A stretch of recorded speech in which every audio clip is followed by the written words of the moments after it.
So I think that's a downside of, let's say, Christianity, Messianic Judaism, and Hebrew roots. As much as they've come a long way, at least in the Christians of a Mosaic persuasion, right? Hebrew roots and Messianics, studying Hebrew and dressing like a Jew and acting like a Jew. But they've been at the game probably 30, 40 years. But there's a certain threshold that a Messianic will not pass.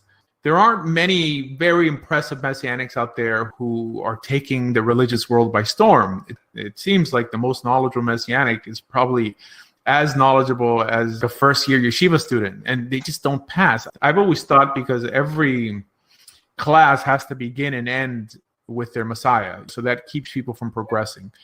Yes, that's exactly it. That's exactly where I was. At least Orthodoxy. I don't even like the term Orthodox. That's actually a label the Reform gave us. Over 200 years ago, there was no name for observant Judaism, just observant Judaism, Torah Judaism. In the observant world, we have the freedom to hop into any topic without being tied to certain rules. Because I think in the Messianic world, the goal or the purpose of being Messianic is trying to find Jesus in Jewish culture, Jewish life, and Torah life. No one wants to learn anything unless it points back to Jesus.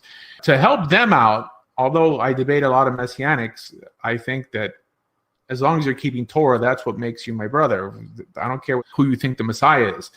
But I think that if they would view their Messiah how many Orthodox Jews view their Messiah, for example, like groups like Chabad, any other offshoot that believes their Messiah came and died or never left or is coming back, they're able to learn full Torah Judaism and still balance a Messianic existence.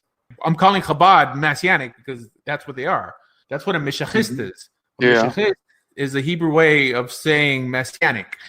But for some reason, they just don't do it in the JC world as much. And I've debated knowledgeable Messianics, but I'm not the smartest rabbi in the world. But if I could come out on top of one of those debates, what if they would debate a bigger rabbi? For some reason, it stunts their growth academically to remain in that world.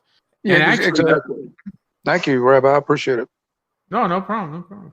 Coming into Orthodoxy or into Torah Judaism is really a graduation, that you're graduating to a higher level of religion. You're going to learn a lot more, a lot quicker than you would have learned it in the church or in the Messianic synagogue. For some crazy reason, I'm not trying to say that Hebrew rooters or Messianics are less intelligent by definition, but they just happen to be less intelligent. In the Torah world, I have friends who are Messianics. They call me and they ask me questions, and I try to help them. I try to equip them to be where I am. I don't care who they think their Messiah is. It really doesn't make a big difference to me. I'm in the business of saying what's good for me is good for them. So if they want to discuss it, I'll try to convince them, but it's not that important to me. But for some reason, the only time they begin to grow is when they leave JC. For some crazy reason. And I know many converts to Orthodoxy, to observant Judaism, who are straight geniuses who were former Messianics, but for some reason, they couldn't get there as a Messianic. I think from a practical level, the problem is with the leadership. There isn't enough leadership. So what most Messianics, or some Messianics are doing, they're infiltrating in the Orthodox circles, infiltrating in the sense that they clearly have to lie about what they believe to enter that group.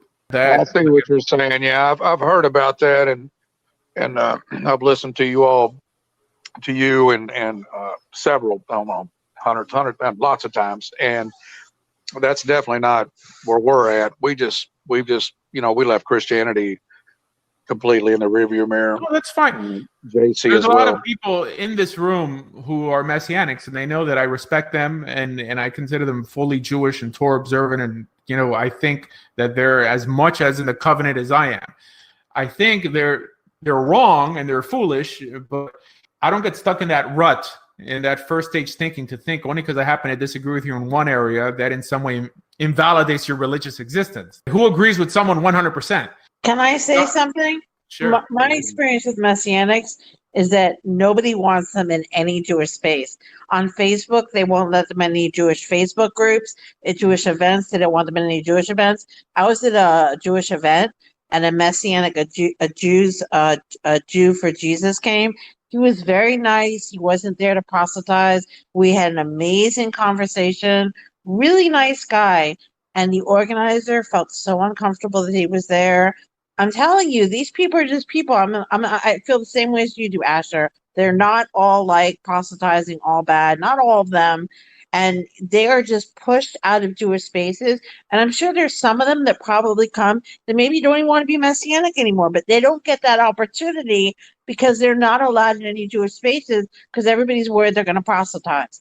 People shut them out and shut them down the minute they try to enter because everybody's worried they're going to proselytize, which is funny because I have a friend who's Jewish who converted to Islam, and she's allowed in Jewish spaces because people are like, oh, she's not going to proselytize. But she's like double dipping and she's going to like Chabad houses wearing a tickle instead of a hijab. So I think there's a double standard here. For sure.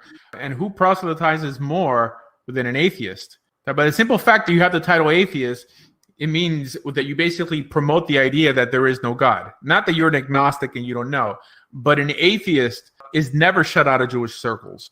Now, assuming that a lot of these people are Jewish themselves, there's many Messianic Jews who are halakhically Jewish, but they happen to be Messianic, but they get kicked out of Jewish groups when I think that we should have a different tactic. Accept them as brothers, and you know what? They'll end up seeing the error of their ways. They may not join your group. They might end up joining our group. I don't know. In many cases, they'll make you hate. Like for some reason, people hate my students even more than Messianics. I've never seen a Messianic who's really entered Jewish circles who's remained Messianic. I'm not saying that it's not possible, and I'm not saying that if they do remain that it's a bad thing. It's not ideal, in my opinion, but it's not ideal to believe that the Rebbe is Mashiach. It's not ideal to say Nana Nachman, Nachman Meuman and be like a Nanach. I still accept Lubavitchers like brethren religiously, or like Breslovers like my brothers. But it's true. Jews have a huge chip on their shoulder, and no one calls them out on it, except me, constantly. All right, next. All right, next question. Let me see what we got in the outside chat. Let's see. We have